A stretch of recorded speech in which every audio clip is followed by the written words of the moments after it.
Сәлем достар, сендермен бірге Ерасыл. Бүгін біз платформа киносының қазақша негізгі желісін айтатын боламыз.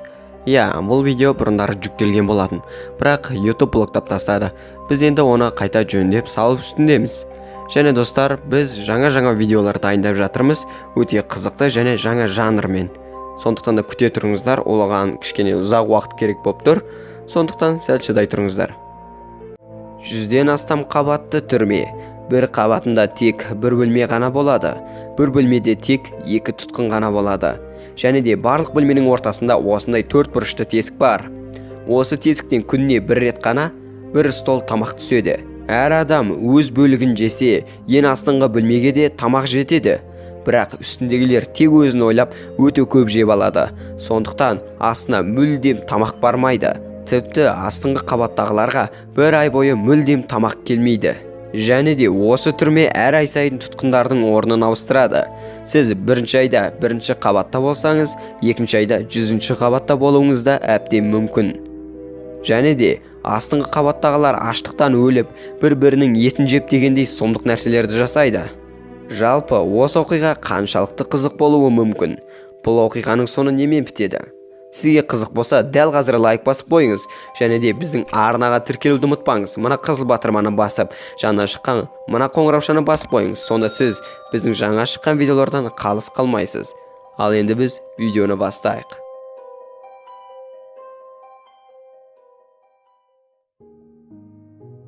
Кино біз секілді бұл жер жайлы әлі ештеңе білмейтін Горен деген кейіпкермен басталады. Және де ол түрменің 48-ші қабатында бір шалмен қоса есін жияды. Бұл шал бұл жерде 1 жыл бойы өмір сүрген, нағыз өмір көрген шал. Менің атым Трегамаса. Трегамаса мырза, сіз маған бұл түрменің ережесі жайлы айтып беріңізші. Бәрі түсінікті ғой. 5-ші қабатта келуге байланысты бірде оңай, бірде қиын болады. 48-ші қабат деген негізі жаман емес. Көп ұзамай оларға тамақ келеді. Сол сәтте шал бар жылдамдығымен тамақты жей бастайды. Ал Горен қалдық тамақ болғандықтан жеркеніп тұрып қалады. Қандай қателік істеп тұрған сіздер де түсінетін боласыздар. Ең бастысы, егер тұтқын өзімен тамақ алып қалатын болса, бөлме өте қатты ысып кетеді. Сондықтан тек берілген уақытта ғана жеп үлгеру керек. Және де бұл түрменің қызығы, әр адам өзімен бір зат алып кіруге болады екен. Біздің Горен кітап алып кірген, ал шал болса пышақ алып кірген. Бұл жерде қанша қабат бар? 142-ден көп. Мен сол жерде болдым. Ол жерге бір тістем тамақта келмейді. Мына пышақ өте керемет. Керектенген сайын өткір болады.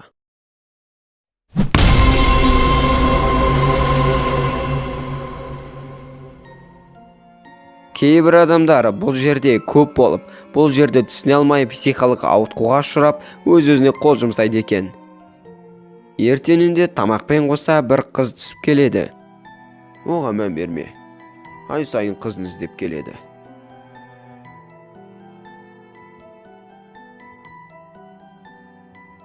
Дәл астыңғы қабаттағы адамдар қызды тартып алғанда, Горен тіпті түсіп көмектесуге тырысады. Бірақ біраздан кейін қыз ештеңе болмағандай қайта орнына келеді. Айттым ғой саған. Күндер өте тез өтеді, сөйтіп жүргенде бір ай өте шығады. Сол түні шал. Мұна есті сезіп тұрсың ба? Олар бізді ұйықтатып, ертең басқа қабатқа апаратын болады. 2 айдан кейін бұл жерден де шығатын шығарым.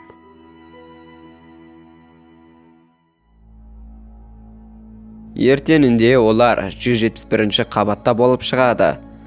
Горен есін жиса, оны шал төсекке байлап тастапты. Шал өте төмен қабатта болғандықтан өзіне жеу үшін шабуыл жасау мүмкін деп оны байлап тастағанын айтады. Және де шал 8 күннен кейін сенің етіңді жаймен жей бастаймын дейді. 2-ге бөліп жеп, осылайша 1 ай шыдаймын деп айтады.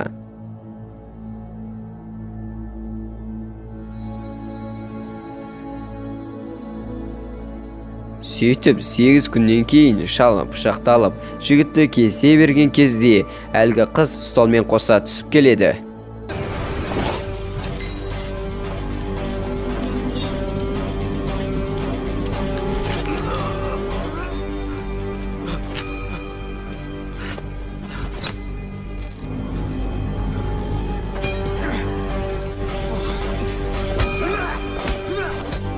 Корен біраздан кейін оянса, әлгі қыз қой сойып жатқан секілді шалды сойып етін жеп отыр екен. Сөйтіп Коренге көмектесіп, ертеңінде столмен түсіп кетіп қалады. Шал өліп қалса да, Коренге үнемі шалдың елесі көрінеді. Енді екеумізде бірдей болдық. Екеумізде қаншерміз. Корен бір ай шалдың етімен қоректеніп, ертеңінде 33-ші қабатта оянады, және жанында бір иті бар келіншекпен бірге оянады. Бұл келіншек Корен бұл жерге алғаш келгенде қабылдаған келіншек, яғни бұл жердің жұмысшысы деген сөз. Бірақ ол өзінде қатерлесік бар екенін біліп, осы жерге өз еркімен келген екен. Ол келіншек барлық адамдарға бірдей тамақ бергісі келеді. Сөйтіп өзі бір табақ тамақты ғана жеп, және басқаларға да осылай жасаңдар деп айтады. Бірақ құрып кет сүмелек. Не қалаймыз, соны жейміз. Сұмырай, тыңда. Бұл ханымның айтқаны бойынша жасамасаң, күнде тамағыңа тышып сиедім боламын. Түсіндің бе? Астыңғы қабаттағыларға да дәл осылай айт. Келіншегі үстіңгі қабаттағыларға да осылай айту керек қой дейді. Сол кезде Корен кинодағы ең шын сөзді айтады. Біз үстіне шалмаймыз ғой. Ертеңінде әлгі қыз өте ауыр жағдайда столмен келеді. Корен оны алып қалып асырайды. Бірақ әлгі қыз келіншектің етін түнде жеп қойыпты.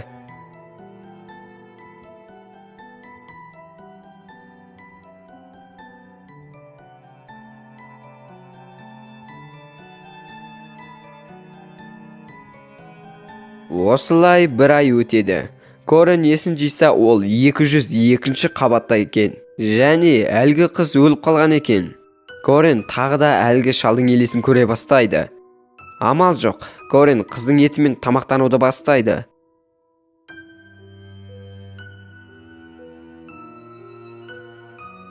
Тағы да бір ай өтеді. Корен осы жолы 6-шы қабатта оянады. Және оның бөлмесіндегі келесі жігіт нағыз шыншыл әділетті қалайтын біреу екен. Төменге түсуге маған көмектес. Біз қаруланып әр қабатқа тең тамақ береміз. Сөйтіп екеуміз ең төменгі қабатқа барамыз. Төменге түсу ол өз-өзіңе қол жұмсау. Тамақтың столы ең төменге түсіп, одан кейін қайта өрлейді емес пе?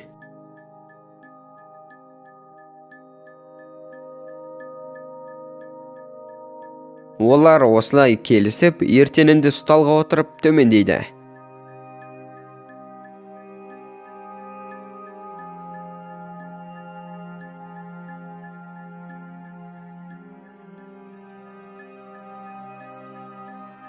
Осылай олар түсіп келе жатып бір шалға кездеседі. Ол шал оларға былай дейді. Столға тамақ дайындайындар. Стол үстіндегі ешкім жемеген бір тортты көрсе, не істейді екен? Бұл нағыз месседж емес пе? Сол кезде олар нақты не істеу керек екенін түсінеді.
Олар төмендей береді. 250 қабатты деп ойлаған, бірақ одан да төмендей береді. Неше түрлі сұмдықтарды көре бастайды.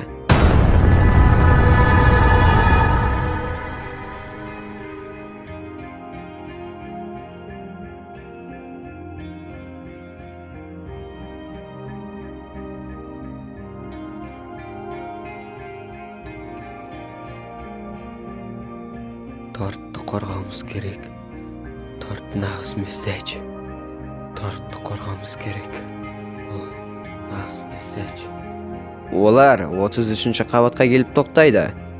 Және бір кішкене қызбен кездеседі. Сөйтіп жатқанда олар столынан қалып қояды. Бөлмеге әлгі тортты алып қалса да, бөлме мүлдем ысымайды.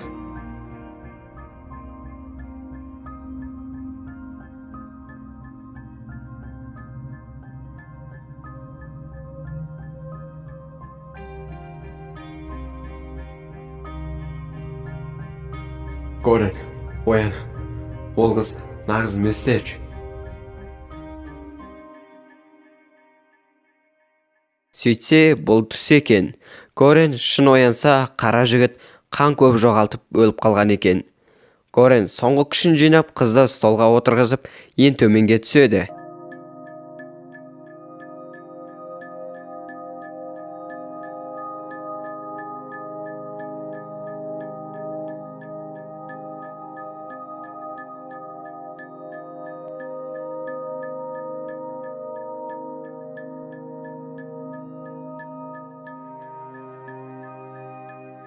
Мақсатыңа жеттің, досым. Жоқ, мен оны жоғарыға шығаруым керек. Месседж бойынша олай істеп керек жоқ қой.